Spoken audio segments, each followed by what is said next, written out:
నమస్కారం. ప్రేక్షకులందరికీ శుభోదయం. ఈనాటి శుభయోగం శీర్షికన సోమవారం సందర్భంగా ఈశ్వరుణ్ణి ఏ విధంగా పూజిస్తే శివానుగ్రహానికి ప్రతి ఒక్కరూ సులభంగా పాత్రలు కావచ్చో పరిశీలిద్దాం. సోమవారం రోజు ఈశ్వరుణ్ణి పూజించే సమయంలో కొన్ని ప్రత్యేకమైన పుష్పాలతో శివారాధన చేస్తే ఈశ్వరుడి అనుగ్రహానికి ప్రతి ఒక్కరూ సులభంగా పాత్రలు కావచ్చు. శివ పూజ చేసే సమయంలో నల్ల కలువ పూలు, తెల్ల కలువ పూలు, కమలము, గన్నేరు పూలు, ఈ 4 రకాలైనటువంటి పుష్పాలు శివ పరివారం ఉన్నటువంటి చిత్రపటానికి అలంకరించి నమశివాయ సాంబాయ సగుణాయ ససూనవే కైలాసాచలవాసాయ మహాదేవాయ శంభవే అనే శ్లోకం చదువుకున్నట్లయితే ఈశ్వరుడి అనుగ్రహంతో పాటుగా శివ కుటుంబం మొత్తం అనుగ్రహాన్ని సిద్ధింపజేసుకోవచ్చని ప్రామాణిక గ్రంథాల్లో చెప్పడం జరిగింది. అలాగే శివ పూజ చేసే వాళ్ళు ఎవరైనా సరే మీకున్నటువంటి ఆర్థిక ఇబ్బందులన్నీ తొలగింపజేసుకోవాలంటే పిండిని శివలింగంలాగా తయారు చేసి నెల రోజుల పాటు పిండితో చేయబడినటువంటి ఆ శివలింగానికి పూజా కార్యక్రమాలు నిర్వహించండి. ఆ నెల రోజులు పూర్తయిన తర్వాత ఆ పిండి శివలింగాన్ని ఎక్కడైనా పారే నీళ్ళల్లో విడిచిపెట్టండి. ఇలా నెల రోజుల పాటు పిండితో చేసిన శివలింగానికి పూజా కార్యక్రమాలు నిర్వహిస్తే తొందరగా ధనవంతులవుతారని శివమహాపురాణంలో చెప్పడం జరిగింది. అలాగే ఎవరైనా సరే అద్భుతమైనటువంటి పాండిత్యం కలగాలంటే, వాగ్ధాటి కలగాలంటే, సభలలో అనర్గళంగా మాట్లాడే శక్తి సామర్థ్యాలు లభించాలంటే, పండితులు కావాలంటే నల్లమట్టిని కొద్దిగా తెచ్చుకొని ఆ నల్లమట్టిలో కొద్దిగా పంచదార కలిపి నల్లమట్టి పంచదార కలిపిన దాన్ని శివలింగంలాగా తయారు చేసి నెల రోజుల పాటు ఆ శివలింగానికి పూజ చేయాలి. ఆ తర్వాత పారే నీళ్లలో దాన్ని విడిచిపెట్టాలి. ఇలా చేస్తే అద్భుతమైన పాండిత్యం కలుగుతుంది.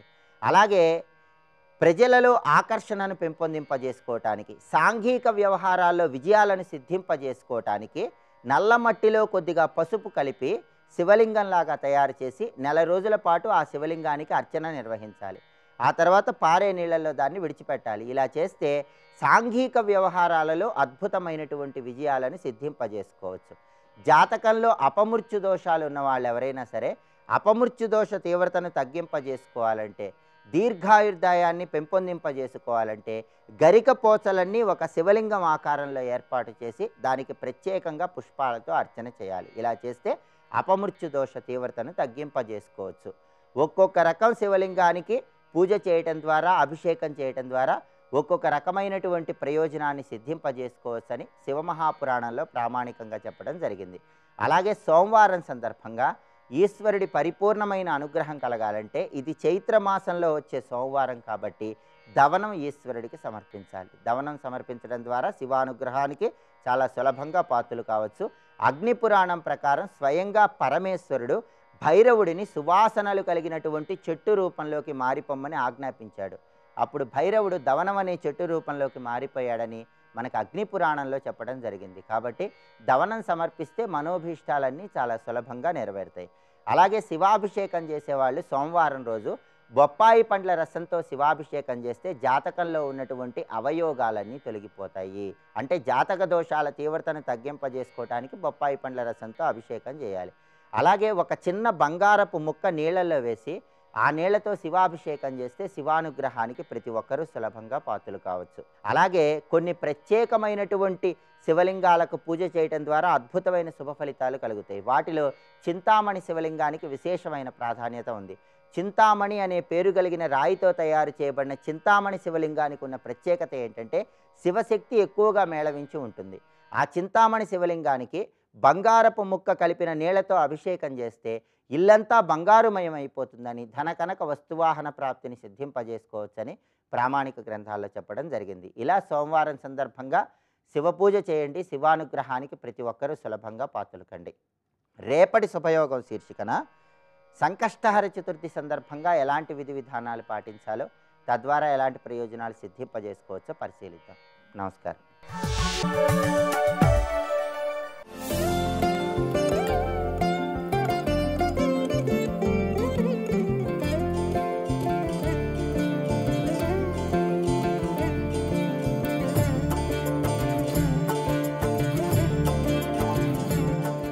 परसत पद पावन शोक न सावन प्रकट भई तप पुंज सही देखत रघुनायक जन सुखदायक सन्मुख होई कर जोरी रही। ఆ మాటలో ఉన్న మాధుర్యం చూడండి. పతిత పావనుడైన రామచంద్రమూర్తి యొక్క పాదం సోకినంతనే అహల్య రూపం ధరించి ఎదురుగా నిలబడింది. అప్పుడు ఆవిడ ఎలా ఉన్నదంటే దుర్నిరీక్షమైన తేజస్సుతో ప్రకాశిస్తోందట, అద్భుతమైన తేజస్సు. ఆ తేజస్సు ఏమిటంటే ఇన్నాళ్ళు తపస్సుగా ఉన్నది కదా తల్లి, ఆ తపోజనితమైన తేజస్సుతో ప్రకాశిస్తున్నది. తామగ్నివర్ణాం తపసాజ్వలంతి అన్నట్లుగా అంత తేజస్సుతో ప్రకాశిస్తున్నది. రామచంద్రమూర్తిని చూసింది. చూసి ఒక్కసారి ఆశ్చర్యచకితురాలై అతి ప్రేమ అధీరా పులక శరీరా, పులకించిన శరీరంతో ప్రేమ నిండిన మనస్సుతో నిర్మలమైన వాక్కుతో రామచంద్రమూర్తిని స్తుతిస్తున్నది. ఇక్కడ అహల్య చేసిన స్తోత్రం మధురంగా రచించాడు ఈ మహానుభావుడు తులసీదాస్. దీనికి ఆధారం అధ్యాత్మరామాయణంలో అహల్య చేసిన స్తుతి చాలా అద్భుతంగా ఉంటుందండి. అది చాలా విస్తారం, దాని సారం అనేది తెలుసుకోవాలి, రమ్యం. అక్కడ కూడా భక్తి మనకి పెళ్ళుపుకేలా ఉంటుంది. జ్ఞానగమ్య జయ రఘురాయి మై నారి అపావన్ ప్రభు జగపావన్ రావణ రిపు జన సుఖదాయి. ఆవిడ చేసిన స్తుతి చాలా గొప్పది. ఓ రఘురామా నీకు జయమొగ్గాక. నువ్వు ఎవరివి అంటే బ్రహ్మజ్ఞానులకు మాత్రమే గోచరమయ్యేవాడవు నువ్వు. అంటే నీ అసలు తత్వం ఏదైతే ఉన్నదో ఉపనిషత్ ప్రతిపాద్యమైనది అది బ్రహ్మజ్ఞానులకు మాత్రమే గోచరిస్తుంది. అటువంటి నీకు జయమొగ్గాక. నిన్ను నేను స్తుతించడానికి నిజానికి అర్హురాలను అంటే కాను. ఎందుకంటే నేను అపావన్, నాకు పవిత్రత లేదు, శాపగ్రస్తమయ్యాను. నువ్వు లోకపావనుడివి. నీ వల్ల నా తపస్సు పండి ఇవాళ ఈ రూపాన్ని నేను పొందాను. ముని శపించాడని బాధపడుతున్నాను కానీ ఆ శాపం నాకు మేలు చేసింది.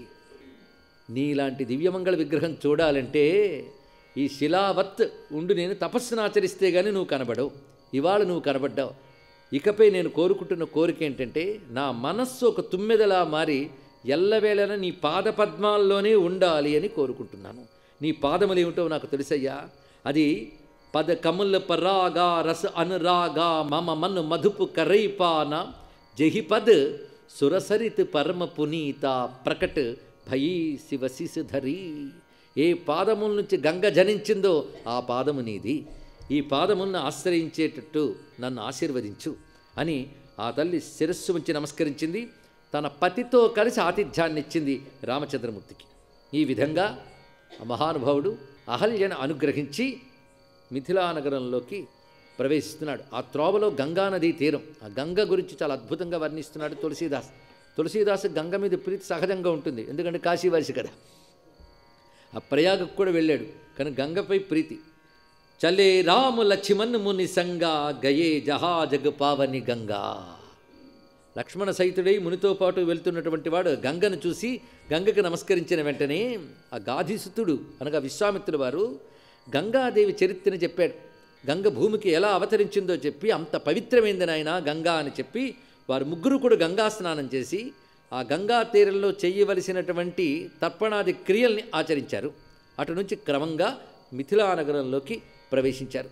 ఆ మిథిలానగరం ఎంత అందంగా ఉన్నది అనేది తులసీదాస వర్ణన నైపుణ్యం.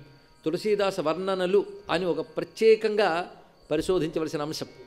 కళ్ళకు కట్టినట్లు మంచి మంచి అలంకారాలతో మంచి కవితారీతులతో వర్ణిస్తాడు. మిథిలానగరం యొక్క వర్ణన ఇవి మనం చదువుతూ ఉంటే ఆనాటికే భారతీయ వాంగ్మయంలో నగర నిర్మాణ విజ్ఞానం ఎలా ఉన్నది కూడా పరిశీలించాలండి. తులసీదాస్ వాటన్నిటిని ఇక్కడ అత్యద్భుతంగా వర్ణించాడు. అందులో ఉద్యానవనాలు అంటే గ్రీనరీ చాలా అవసరం. పచ్చదనం అనేది ఒక నగరానికి కానీ పల్లెకి కానీ జనావాసాలకు కానీ చాలా అవసరం అన్న విషయం ప్రధానం కనుకనే ఎక్కువగా వృక్షవర్ణంలో ఇక్కడ చూపించారు. ముందుగా వర్ణించింది ఉద్యానవనాలు, అక్కడ ఉన్నటువంటి చెట్లు చేమలు, వాటిపై ఉన్న పక్షులు, ఇవన్నీ వర్ణించి ఆ తర్వాత మనోహరమైన అంగడి వీధులు, తర్వాత భవనములు. ఆ భవనముల్లో కూడా అనేక రకాల అంతస్తులతో కూడినటువంటి భవనములు, పైగా అనేక రకాల సంపన్నులు ఉన్నారు. వివిధములైన విలువైన వస్తువులు అక్కడ అమ్మబడుతున్నాయి. ఇవన్నీ రామచంద్రమూర్తి లక్ష్మణ సహితుడై విశ్వామిత్రుడు మొదలైన మహర్షుల వెంట వెళుతూ గమనిస్తూ ఉన్నాడు. అలా క్రమంగా కొన్ని విడిది గృహములు అక్కడ ఉద్యానవనాల్లో ఉన్నాయి, వనాల మధ్యలో. అంటే మహాత్ములు ఎవరైనా వస్తే బస చేయడానికి గాను అనేక రకాల వసతి భవనాలు నిర్మాణం చేసి ఉంచాడు జనక మహారాజు.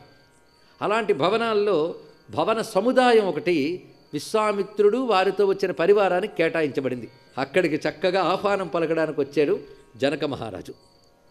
ఆయన తనతో పాటు విశ్వాసపాత్రులైన మంత్రులు, యోధులు, విప్రులు, కులగురువైనటువంటి శతానందుడు, బంధువులు వీరందరితో కలిసి అత్యంత ప్రసన్న మనస్సుతో మునీశ్వరుడైన విశ్వామిత్రుల వారిని దర్శించడానికి వచ్చారు.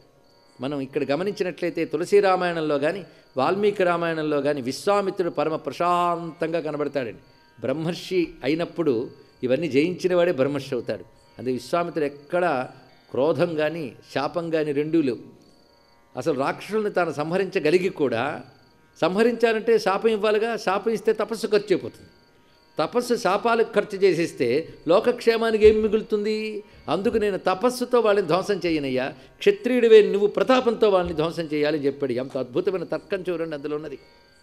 అందు విశ్వామిత్రుల వారి గురించి మనం అర్థం చేసుకోవాలి ముందు. ఆ తర్వాత ఆ విదేహరాజు అంటే ఎవరు? జనక మహారాజు. ఆయనకు మరొక పేరు విదేహరాజు. వాళ్ళ పూర్వీకుల నుంచి వాళ్ళ పేరు జనక విదేహ అని అసలు పేరు శరధ్వజుడు. కానీ పూర్వీకుల నుంచి వాళ్ళ రాజ పరంపరల్లో జనక విదేహ అని 2 పేర్లు వస్తుంటాయి. ఆ విదేహరాజు వీరికి ఆహ్వానం పలకడానికి వచ్చాడా, రాముణ్ణి చూసి వెంటనే మైమరిచిపోయాడు. మూరతి మధుర మనోహర దేఖి బయహు బిదేహు బిదేహు బిశేషి. తులసీదాస్ గారి కవిత్వంలో మాధుర్యం తెలియడం కోసం చెప్తున్నాం. విదేహరాజు నిజంగా ఇప్పుడు విదేహుడైపోయాడు అన్నాడు. విదేహుడు అంటే తన దేహాన్నే తాను మరచిపోయినవాడు. ఇంకా గట్టిగా చెప్పాలంటే దేహము నేననే భ్రాంతి లేనివాడు విదేహుడు అంటే బ్రహ్మజ్ఞాని అని అర్థం. స్వస్తి.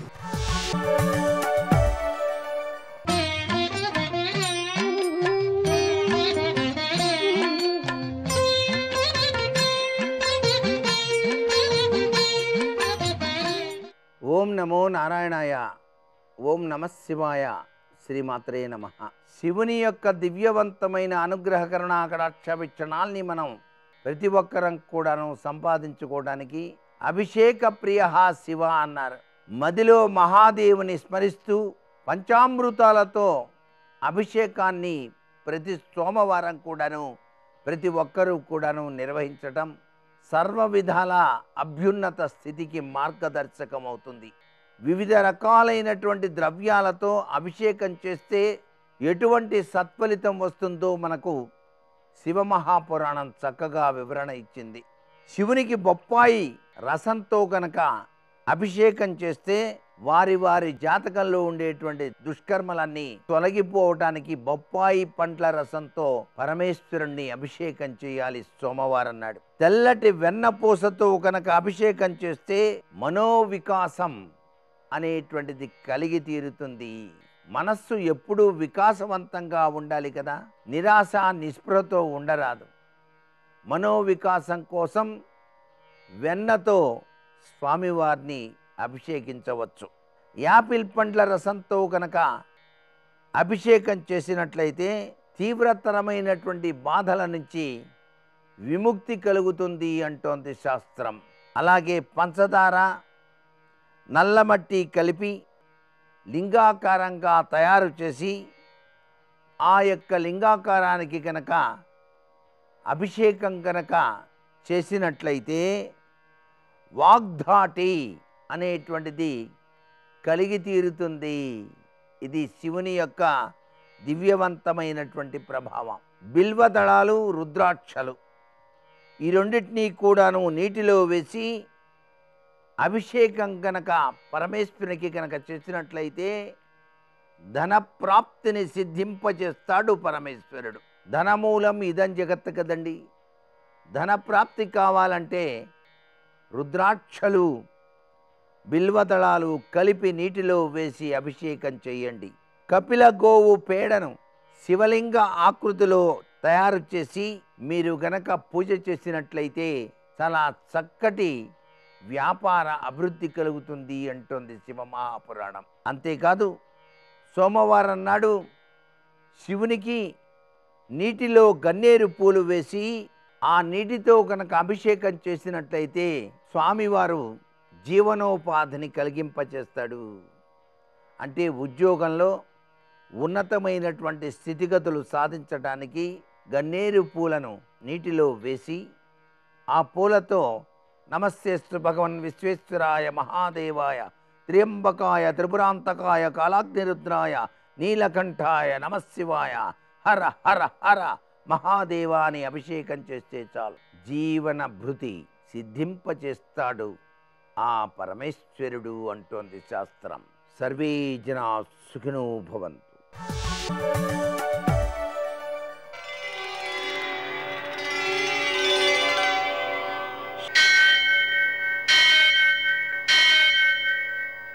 सहस्रशीरुषं देवं विश्वाक्षं विश्वशम्भुवं विश्वं नारायणं देवमक्षरं परमं पदं विश्वतः परमां नित्यं विश्वन्नारायणगुं हरिं विश्वमेवेदं पुरुषस्तद्विश्वमुपजीवति पतिं विश्वस्यात्मेश्वरगुं शाश्वतगुं शिवमच्युतं नारायणं महाज्ञेयं विश्वात्मानं परायणम्।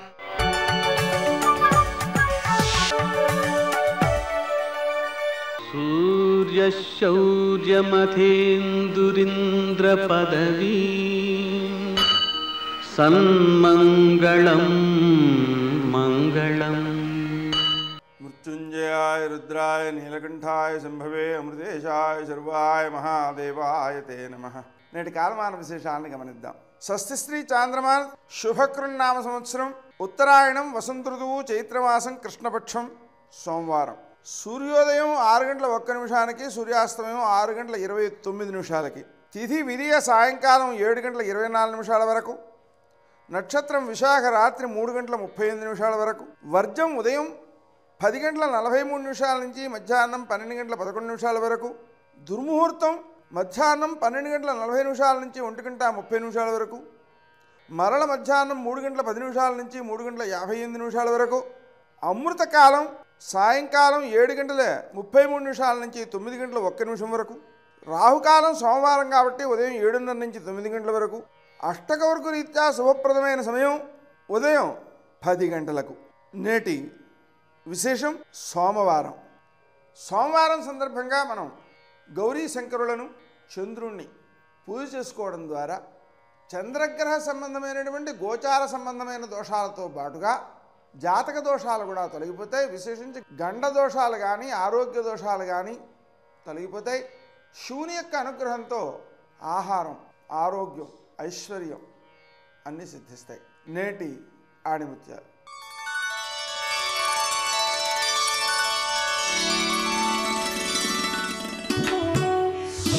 బాధ్యతా నిర్వహణలో మనిషిలో శౌర్యం వెలికి వస్తుంది.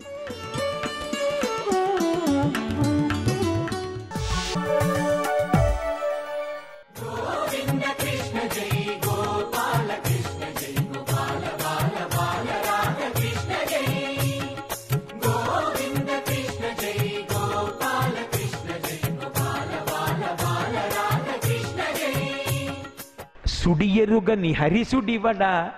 సుడి అంటే గిరగిర తిరిగిపోవడం అన్నది తెలియనటువంటి హరిని సుడిలో తిప్పాడు. ఆ చిన్న కృష్ణుణ్ణి తిప్పేసి ఆ సుడిగాలి ధూళి గోపకాంతల కళ్ళల్లో పడిపోయింది. ఎవరికి కళ్ళు కనపట్టలేదు. ఏమైందని ఇలా నులుముకోవడానికి ఉండదు. ఎందుకంటే అది మట్టి, కళ్ళు నిప్పెడతాయి. ఎలా కళ్ళు తెరిచి ఇలా నీళ్లు కారిపోతుంటే చూడడానికి కొంత సమయం పడుతుంది. ఇలా ఎంతో కష్టపడి కళ్ళు తుడుచుకుని చూసింది. మొట్టమొదట ఎవరి కోసం చూస్తుంది తల్లి? పిల్లవాడి కోసం చూసింది. ఏడి కనపడలేదు. అంటే సుడిగాలి పట్టుకెళ్ళిపోయింది. అమ్మ నోటి వెంట వచ్చే మొదటి మాట ఏమిటో తెలుసా? ఇక్కడే పెట్టానే అంటుంది.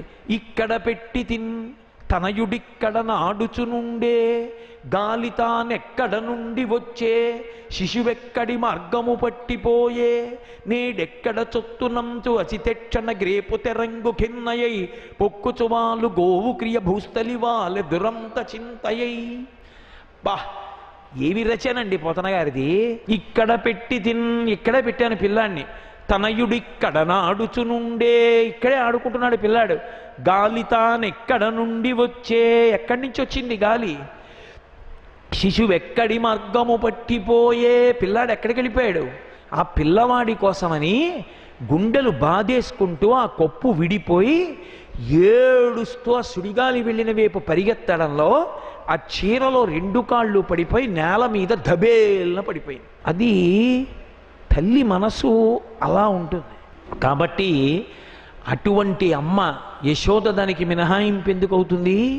ఇక్కడ పెట్టి తింతనయుడిక్కడ నాడుచునుండె గాలి తానెక్కడ నుండి వచ్చే శిశువెక్కడి మార్గము పట్టిపోయే నేడెక్కడ జొత్తునంచు అసితెక్షణ గ్రేపు తెరంగు కిన్నయై ప్రొక్కుచువాలు గోవు క్రియ భూస్థలివాలె దురంత చింతయై. ఆవిడ ఎలా పడిపోయిందని చెప్పారంటే పోతన గారు, దూడ కోసం పరిగెత్తి పరిగెత్తి పడిపోయిన ఆవులా పడిపోయింది అన్నారు. పిల్లల్ని పైకి ఎత్తుకు తీసుకెడుతుంటే వాళ్ళు బెంగ పెట్టుకుని గట్టిగా పట్టుకుంటారు మెడ. అలా ఏమీ తెలియని వాళ్ళ తృణావర్తుడనేటటువంటి రాక్షసుని యొక్క మెడ గట్టిగా పట్టేసుకుని విపరీతమైన బరువు పెరిగిపోతున్నాడు. పర్వతాలు మెడలో కట్టుకున్నట్టుంది ఆ రాక్షసుడికి. ఇదెక్కడి కూడా రోయ్, వీడి వల్ల నే పడిపోయేటట్టున్నానని ఒరే నాయన వదిలే వదిలే అంటున్నాడు. వదులుతాడు ఆయన? వదలడు. ఆఖరికి ఏమైపోయిందంటే చిన్ని కృష్ణుడు బరువుకి ఆయన కింద పడిపోయాడు. హరికరతల పీడనమున పరవశుడై రాల మీద భగ్రంగకుడై పురవైరి భటుడు కూలెను పురభంజను గోల కూలు పురముంబోలెన్. ఎక్కడ అవకాశం వస్తే అక్కడ శివకేశవ అభేదం చెప్తారు పోతన గారు. త్రిపురాసురులు పరమశివుని యొక్క బాణపు దెబ్బకి నేల మీద పడిపోయినట్టుగా ఆ చిన్ని కృష్ణుడు కంఠాన్ని గట్టిగా పట్టుకుంటే ఆయన బరువుకి తృణావర్తుడు పైనుంచి కింద పడిపోయాడు. కింద పడిపోవడంలో శరీరం అంతా ముక్కలైపోయింది. ఆ శరీరం మీద పడుకుని చిన్ని కృష్ణుడు ఏమీ తెలియని వాళ్ళ ఆడుకుంటున్నాడు. పాపం వీళ్ళు మళ్ళీ పరిగెత్తుకొచ్చారు. పరిగెత్తుకొచ్చి అయ్య బాబోయ్, అంత పైకి వెళ్ళిపోయిన వాడు కింద పడిపోవడం ఏమిటి? పిల్లాడు పడిపోయి పిల్లాడి మీద పడిపోతే ఏం అదృష్టం అండి! రాక్షసుడు పడివాడి మీద పడ్డాడు. రాక్షసుడు పడివాడి మీద పడ్డా ఎంత దెబ్బ తగులుతుందండి!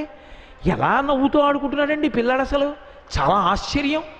అంటే ఆ పక్కనున్న వాళ్ళు అన్నారు, రక్షణము లేక సాధుడు రక్షితుడకు సమత చేసి రాయుడులందున్ రక్షణలు వేయి కలిగిన శిక్షితుడకు కలుడు పాప చిత్తుండగు తన్.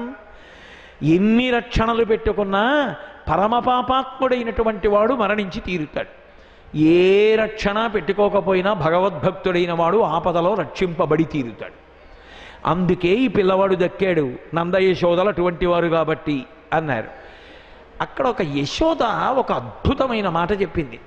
గత జన్మంబులనిమి చేసితిమో యాగశ్రేణులేమేమి చేసితిమో ఎవ్వరికేమి పెట్టితిమో ఏ చింతారతిన్ పొద్దుపుచ్చితిమో సత్యంబులనిమి పల్కితిమో ఏ సిద్ధాశ్రమమునం త్రొక్కితిమో ఇప్పుడు చూడగంటి మిచటన్ కృష్ణార్భకున్ నిర్భయం. పసిపిల్లవాడికి ఇంత ఆపదొచ్చింది. ఇంత ఆపద వచ్చినా కూడా పిల్లవాడు దక్కాడు అంటే గత జన్మలలో మేమేం పుణ్యం చేశామో ఇవి గుర్తు పెట్టుకుని జీవితంలో చేసుకోవాలి మనం కూడా. గత జన్మంబులనిమి చేసితిమో యాగశ్రేణులు ఏమేమి చేసితిమో, ఏ యాగం చేశామో, ఏ యాగానికి ఈ ధనం ఉంచండి సహాయం చేశామో, ఎవ్వరికేమి పెట్టితిమో. ఒక్కొక్క మహానుభావుడు ఉంటాడు, పరమభక్తి తత్పరుడు, ఎప్పుడు అలా భగవంతుడి గురించి తలుచుకుని మురిసిపోతూ ఉంటాడు. అటువంటి వాడికి పెట్టిన ఇంత అన్నం ఉత్తినే పోతుంది అనుకుంటున్నారా? 7 తరాలు కాపాడుతుంది. ఎవ్వరికేమి పెట్టితిమో ఏ చింతారతిన్ పొద్దుపుచ్చితిమో. దేని గురించి ఆలోచిస్తూ గడిపామో? భగవంతుడి గురించి ఆలోచించడం చాలు, మహాత్ముల గురించి ఆలోచించడం చాలు.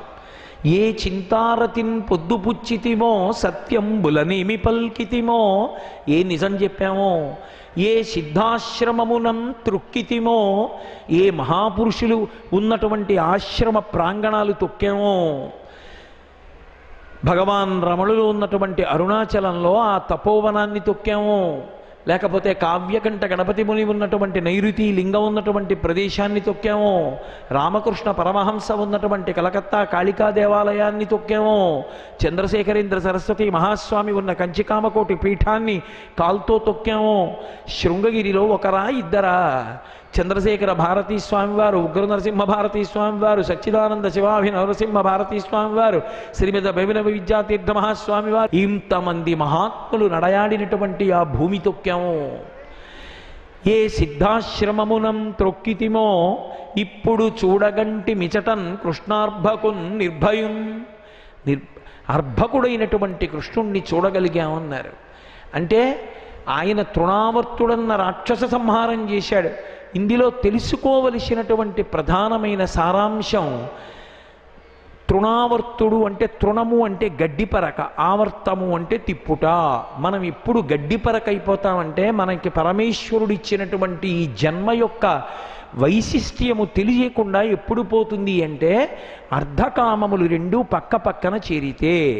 అగ్నిహోత్రం వెలుగుతోందనుకోండి, దాన్ని ఆర్పాలి అంటే నీళ్లు పొయ్యాలి, అంతేకాని నీళ్లలాగే ఉంది కదండి అని నెయ్యి పోశారనుకోండి అగ్ని ప్రజ్వరిల్లుతుంది. అలా అర్ధము కామము పక్కన చేరితే జీవుడు తృణమైపోతాడు. సర్వం శ్రీ ఉమామహేశ్వర పరబ్రహ్మార్పణమస్తు. స్వస్తి.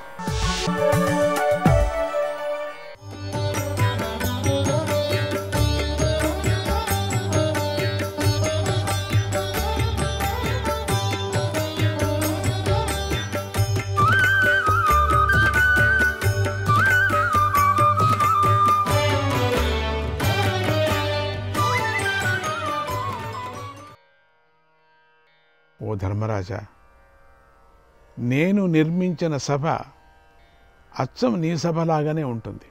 దీనిని నీ తమ్ములతో కలిసి వచ్చి చూడు. ఇక్కడ నీ సోదరులతో కలిసి జూదం ఆడు. అది ఆనందాన్ని కలిగించే జూదం కనుక జూదం ఆడి ఆనందాన్ని పొందు.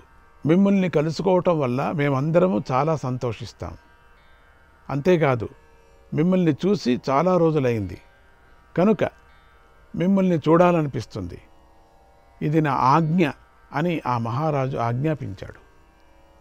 ఓ ధర్మరాజా, ఇది రాజుగారి ఆజ్ఞ, మీ పెద్దతండ్రి గారి ఆజ్ఞ కనుక నువ్వు వచ్చి ఈ జూదశాలను చూడు. జూదశాలాట, అది మయసభ అయితే ఇది జూదశాలాట. ఈ జూదశాలను చూడు. అక్కడ కూర్చొని ఉన్నటువంటి జూదగాళ్ళను కూడా చూడు. చాలామంది ఉన్నారు జూదగాళ్ళు. నేను ఈ విషయాన్ని చెప్పడానికి నీ దగ్గరికి వచ్చాను అన్నాడు.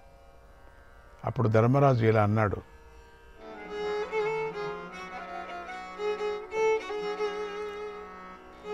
ద్యూతే క్షత్తః కలహో విద్యతే నః. ద్యూతే క్షత్తః కలహో విద్యతే నః. కో వై ద్యూతం రోచయేద్ బుద్ధ్యమానః. Co why ద్యూతం రోచయేద్ బుద్ధ్యమానః. కిం వా భవాన్ మన్యతే యుక్తరూపం. కిం వా భవాన్ మన్యతే యుక్తరూపం. భవద్వాక్యే సర్వ ఏవ స్థితాః స్మః. భవద్వాక్యే సర్వ ఏవ స్థితాః స్మః. ఓ మహాత్మా, జూదం వల్ల మా మధ్యలో కలహం పడుతుంది. బుద్ధిమంతుడైన వాడు ఎవడైనా దీన్ని ఇష్టపడతాడా? చాలామంది అనుకుంటారు విదురుడు పిలుస్తూనే జూదానికి బయలుదేరాడు ధర్మరాయ అని. చూడండి ఎంతగా ఇక్కడ నేను రాను అనే విధంగా చెప్తున్నాడు. ఒప్పుకోలేదు ఇక్కడ. ఎవడైనా దీన్ని ఇష్టపడతాడా? కలహానికి దారి అవుతుంది. ఇష్టపడడు కదా. అసలు జూదం ఆడటం మంచిదని నువ్వు అనుకుంటున్నావా? చెప్పు, నువ్వు చెప్పు. నువ్వు ఏం చెప్తే మేము అలా నడుచుకుంటాం. నువ్వు ధర్మమూర్తిలాగా నువ్వు చెప్పినట్లే నేను చేస్తాను. నీ మాట మీదే మేము నిలబడి ఉంటాం అన్నాడు. ఎప్పటి నుంచో విదురుడు చెప్పినట్టే, ఈరోజు వరకు విదురుడు చెప్పినట్టే నడుచుకున్నాం మేము. నువ్వు ఎంతో రక్షించావు. ఇక ఆ కథంతా నేను చెప్పాల్సిన పని లేదు. ఇప్పుడు ఈ సంపదతో ఉన్నామంటే నువ్వు కారణం. అంటే నువ్వు కూడా దీంట్లో మా నాన్న అలాగా నువ్వు పిన్నాయన. అప్పుడు విదురుడు అంటున్నాడు, నాయన, జూదం అనర్థాన్ని, ఘోరమైన కష్టాన్ని కలిగిస్తుందని నాకు తెలుసు నాయన. దీనిని నివారించాలని ఎంతో నేను ప్రయత్నించాను. నేను చాలా అడ్డం పడ్డా. ఇది జరుగుతూనే ఉంది. మీ నుంచి వచ్చిన రోజు నుంచి ఈ రోజు వరకు ఇంట్లో జరుగుతూనే ఉంది జూదమాడల్లా అని. దీనిని ఆపాలని నేను ఎంతో శ్రమించాను. కానీ నా ప్రయత్నాలన్నీ వ్యర్థాలైపోయాయి. మహారాజు నా మాట వినలేదు. పైగా ఆయనే నన్ను నీ దగ్గరికి పంపించాడు. కనుక ఓ పండితుడా, ఈ విషయంలో నీకు ఏది మేలు చేస్తుందో దానినే చెయ్యి. చూడండి, వదిలేశాడు. నీకు ఏది మేలు అనిపిస్తుందో అది నువ్వు చెయ్యి. విదురుడు చెప్పిన మాట విని ధర్మరాజు ఇలా ఆలోచించాడు. జూదం ఆడితే ఇహలోకంలోనే కీడు జరుగుతుంది. కానీ ధృతరాష్ట్రుడు తండ్రి వంటివాడు కదా. తండ్రి ఆజ్ఞను ఉల్లంఘిస్తే చూడండి, ధర్మానికి ఇప్పుడు కట్టుపడుతున్నాడు. ధర్మం కట్టేస్తున్నది ధర్మరాజుకి. ధృతరాష్ట్రుడు తండ్రి వంటివాడు. తండ్రి ఆజ్ఞను ఉల్లంఘిస్తే పరలోకంలో కూడా కీడు జరుగుతుంది. అందుచేత తండ్రి ఆజ్ఞను పాటించటమే మంచిది. అలా పాటిస్తే పరలోకంలో మేలు కలుగుతుంది అని అర్థం చేసుకున్నాడు. లేకపోతే పరలోకంలో కూడా కీడు జరుగుతుంది. కానీ ఈ లోకంలో కీడు జరిగేది గ్యారంటీ. జూదమాడితే అదే మంచి జరుగుతుంది అనుకోకూడదు మనం. ఈ భావాన్ని విదురుడు తన మాటలతో వ్యక్తం చేశాడు. ఈ భావాన్ని ధర్మరాజు కూడా బాగా గ్రహించాడు.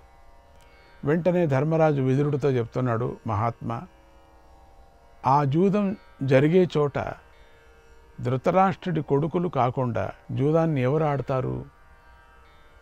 జూదంలో ఎవరు పాల్గొంటారు? వారి గురించి నాకు వివరంగా చెప్పు. నేను ఎవరితో జూదం ఆడాలి? ఈ విషయాన్ని స్పష్టంగా చెప్పు అని అడిగాడు. అప్పుడు విదురుడు ఇలా అన్నాడు, నాయనా, అక్కడ గాంధార రాజు అయినటువంటి శకుని ఉన్నాడు. అతడే ఎక్కువగా జూదం ఆడతాడు. పాచికలు విసరటంలో అతడే నేర్పరి. అంతేకాకుండా అక్కడ వివింశతి, చిత్రసేనుడు, సత్యవ్రతుడు, కురుమిత్రుడు, జయుడు అనేవారు కూడా ఉన్నారు అన్నాడు. అప్పుడు ధర్మరాజు ఇలా అన్నాడు, మహాత్మా, అక్కడ ఉన్నవారందరూ కూడా మహాభయంకరులు. మోసంతో జూదాన్ని ఆడతారు. నాకు తెలుసు వాళ్ళ కథ. ఈ జగత్తంతా విధికి లోబడి ఉంది, స్వేచ్ఛగా లేదు. విధి చెప్పినట్లుగా నడుచుకుంటూ ఉంటుంది. నేను విధి చెప్పినట్లుగా నడుచుకుంటాను. నాగం రాజ్ఞో ధృతరాష్ట్రస్య శాసనాత్, నాగం రాజ్ఞో ధృతరాష్ట్రస్య శాసనాత్, నగంతుమిచ్చామి కవే దురోదరం, నగంతుమిచ్చామి కవే దురోదరం. ఇష్టో హి పుత్రస్య పితా సదైవ, ఇష్టో హి పుత్రస్య పితా సదైవ, తదస్మి కర్త విదురాత్థ మాం యథా, తదస్మి కర్త విదురాత్థ మాం యథా.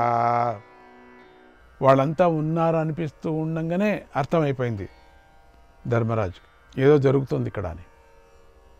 ఓ విదురా, నేను రాజైన ధృతరాష్ట్రుడి ఆజ్ఞ ప్రకారమే జూదం ఆడటానికి వెళతాను.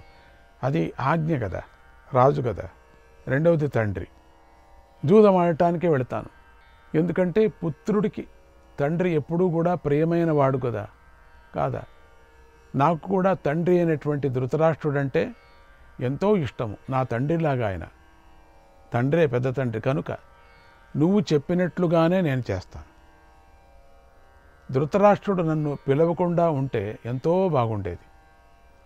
దుర్యోధనుడు పిలిచారంటే నేను వెళ్ళేవాడిని కాదు. ఇంకెవరన్నా పిలిచారంటే నేను వెళ్ళేవాడు. శకునే పిలిచానంటే కూడా నేను వెళ్ళేవాడిని. ఎందుకంటే నాకు జూదమాడటం ఇష్టము లేదు. బాగా తెలుసుకోండి అందరూ కూడా. నాకు జూదమాడటం ఇష్టము లేదు. ధర్మరాజుకు జూదమాడటం ఇష్టము లేదు. చాలామంది అపనింద వేస్తారు జూదానికి బయలుదేరాడు అని. దాని వెనకాల కథ తెలుసుకుంటారా? అక్కడ తల్లి తండ్రి ఆజ్ఞ ఎట్లా ఉంటుందని తెలుసుకోండి. వాళ్లకు వ్యతిరేకం పడితే పైలోకాల్లో మంచిది కాదు, చెడ్డదవుతుంది. కానీ ఈ లోకంలో మాత్రం చెడ్డదవుతుందని తెలుసుకున్నాడు ధర్మరాజు. కానీ వెళ్ళాల, ఆజ్ఞ కదా.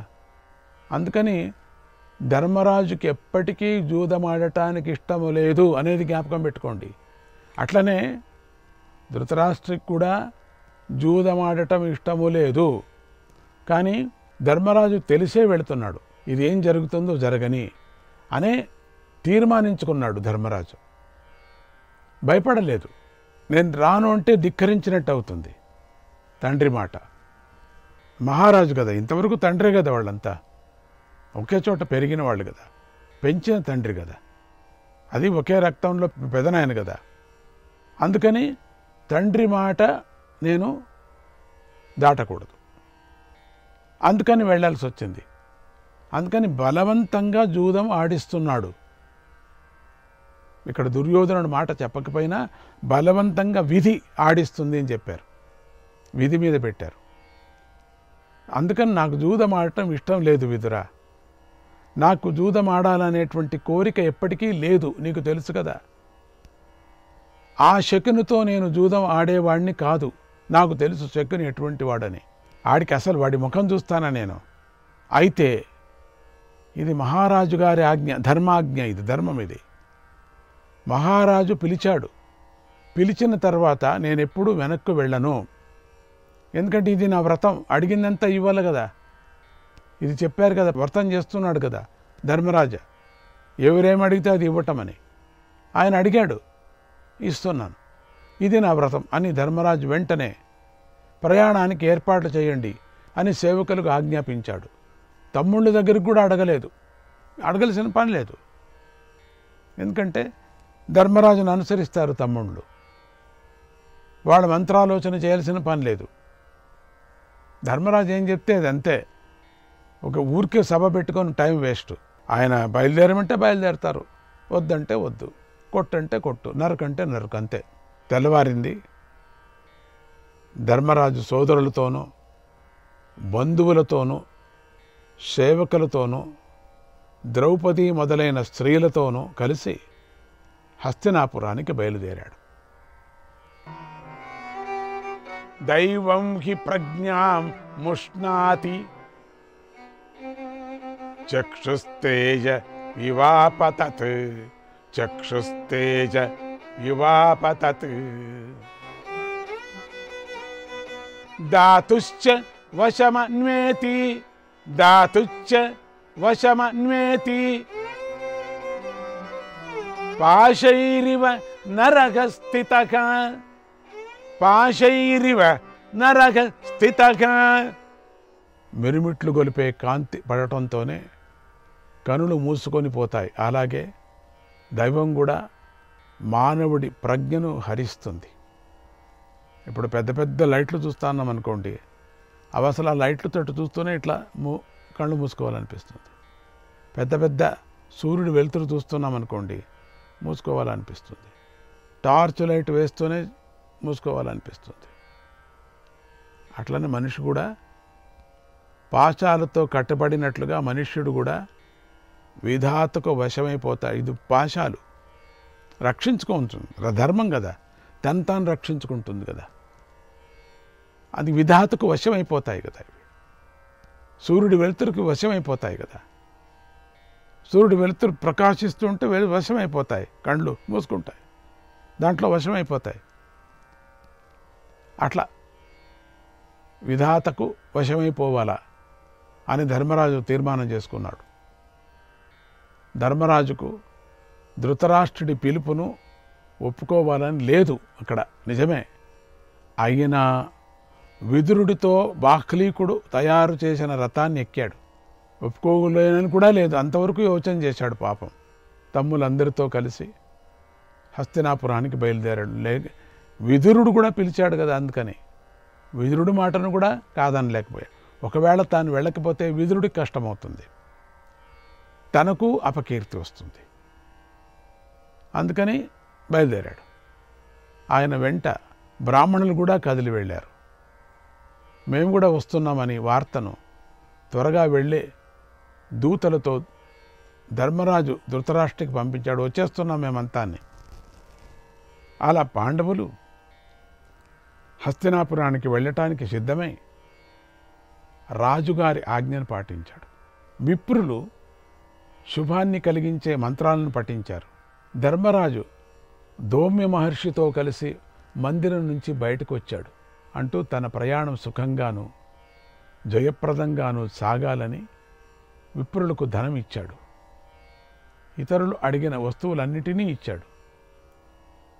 అందరికీ దానం చేశాడు. అందరికీ అన్నదానం చేయించాడు. తర్వాత ధర్మరాజు బయలుదేరాడు. ఎంతోమంది ఆయన వెంట వెళ్ళారు. అందరూ మేము వస్తాం మేము వస్తాం మేము వస్తామని. ప్రజలు అమిత సంతోషంతో ఆ ధర్మరాజుకు జయ జయ ధ్వనాలు చేశారు. ధర్మరాజు వారికి శిరస్సు వంచి నమస్కరిస్తూ ముందుకు వెళ్ళాడు. అందరికీ యథేచ్ఛంగా దానం చేశాడు. ధర్మరాజు తెలుసు మళ్ళీ ఇక్కడికి వస్తానో లేదో అని కూడా తెలుసు కదా. అందుకని అందరికీ వచ్చిన వాళ్ళందరికీ యథావిధిగా కొన్ని వేల చేతులతో, అంటే తనకు కాదు వేల మంది చేతులతో దానం చేయించాడు. ఆనందపడ్డాడు. అన్నదానం చేశాడు. ఆ ధర్మరాజుకు వాళ్ళందరికీ నమస్కారం చేశాడు. ఆ ధర్మరాజుకు ముందుగా భీముడు ఏనుగెక్కి బయలుదేరాడు. అంటే శుభం కలగనేని. నకుల సహదేవులు మంచి గుర్రాలు ఎక్కి రాజుకు ఇరుప్రక్కలా నడిచారు. అర్జునుడు అగ్నిదేవుడు ప్రసాదించిన రథాన్ని ఎక్కి గాంధీవాన్ని పట్టుకొని ధర్మరాజు వెనుక బయలుదేరాడు. ద్రౌపది మొదలైనటువంటి స్త్రీలు, ఆ స్త్రీలందరూ కూడా, స్త్రీలంతా వందల కొద్దీ పల్లకి నెక్కారు. ఆ స్త్రీలంతా, ఆడవాళ్ళంతా రాజుగారికి ముందుగా బయలుదేరారు.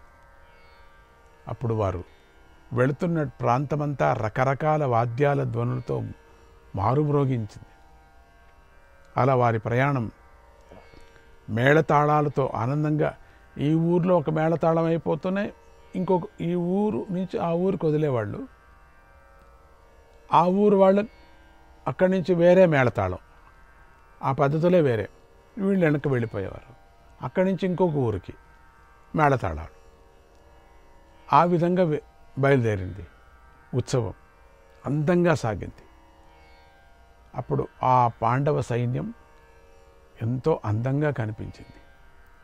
ధర్మరాజు సరస్సులు, నదులు, వనాలు, ఉపవనాలు దాటుకుంటూ హస్తినాపురం సమీపంలోని నగరానికి చేరుకున్నాడు. సైనికులతో కలిసి ఒక చక్కని ప్రదేశంలో గుడారాన్ని ఏర్పాటు చేసుకున్నాడు. కొద్దిసేపు విశ్రాంతి తీసుకున్నాడు. అప్పుడు విదురుడెంతో దుఃఖిస్తూ ధృతరాష్ట్రుడు ఏం చేయాలనుకున్నాడో, ఆయన ఉద్దేశం ఏమిటో అంత ఉన్నది ఉన్నట్లుగా ధర్మరాజుకు చెప్పాడు. అక్కడ జరిగిందంతా చెప్పాడు. ధర్మరాజు మౌనంగా అంతా విన్నాడు. సరిగ్గా ధృతరాష్ట్రుడు పిలిచిన సమయానికే ధర్మరాజు హస్తినాపురానికి చేరుకున్నాడు.